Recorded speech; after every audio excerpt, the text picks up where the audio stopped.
Love him or hate him, nobody knows more about Brooklyn and local politics than Kings County Democratic boss Frank Seddio. On this week's episode of Beat of the Week with Kelly Mena, we visit the king himself at his Canarsie community law practice.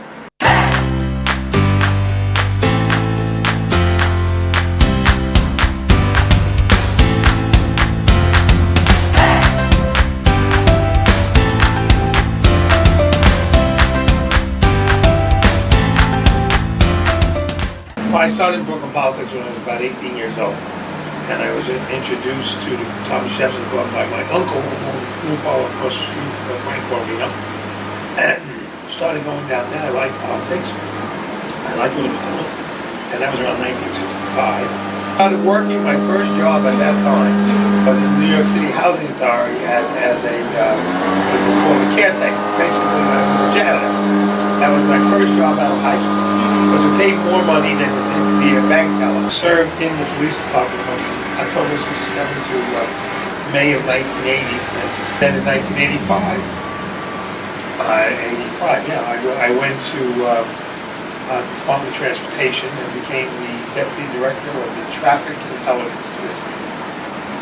I rose in the ranks there until I retired and became the chairman of the community board for the first time anyone was both the district manager and the chairman in 1992, and the Democratic leader in 2010, and the county leader in 2012. Nothing better than being a police officer.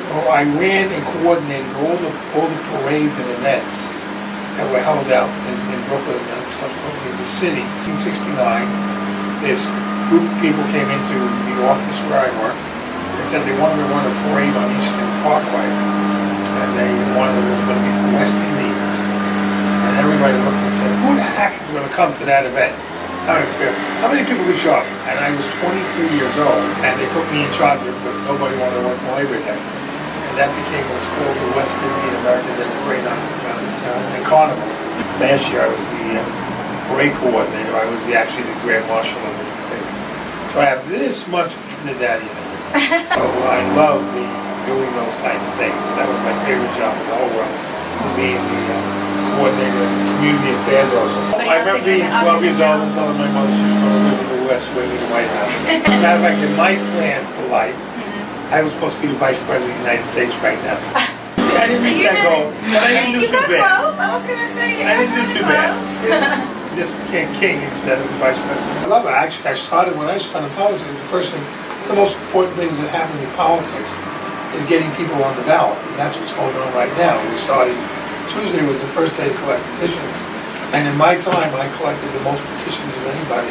I would collect 500 signatures every year for the candidates that we were supporting. So and those are door-to-door signatures that I would knock on people's doors in a particular district that I represent, that I worked in.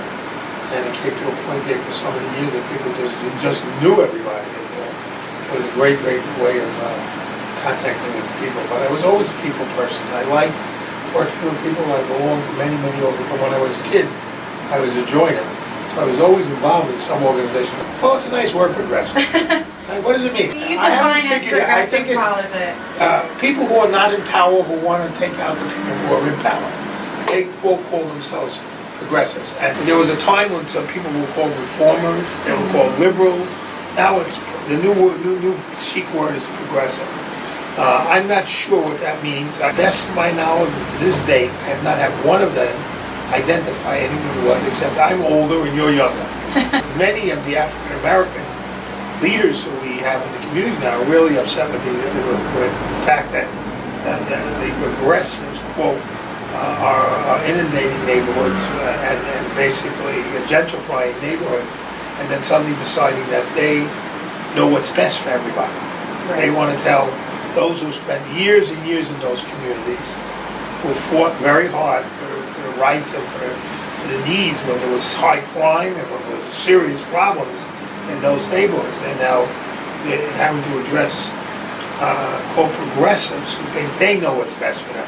But I believe that the common sense Democrats who deal with the everyday issues of communities, maybe that's the difference. That the progressives have a philosophical approach to the world, and what I call the common sense Democrats. The everyday people who work in the communities have the practical understanding of what it means. It's very nice to have the luxury of focusing on a larger picture, theoretically and philosophically, when you don't have the pains and needs and problems that have to be addressed on the local level, which is done daily by the various district leaders and elected officials who represent what I'd like to call the other Democrats. A good example is how they'll take buses to Pennsylvania to go fight for Hillary Clinton, but I can't get them to take the train south to fight for a congressional seat in southern Brooklyn that a Republican holds. I'd like to say it's practical politics. It's about doing what's needed for the borough to make Brooklyn a better place for all people, and not just one group of people. It never should be that one group suffers at the benefit of another. There has to be an equal ability to participate, or we're going to lose those voters. See, I think it's incredible to see that things that would normally bother people in 50 years ago or 30 years ago is not there in the young, under 30 group of people who do not see things that, who see things as with more equality and with just everyday acceptance that would not have been accepted 30 years ago by anybody, Democrats or Republicans. I see it in two ways, both one as an ambitious effort, which is good, and also as an optimistic effort. And we're going to be able to change the world, and that's great.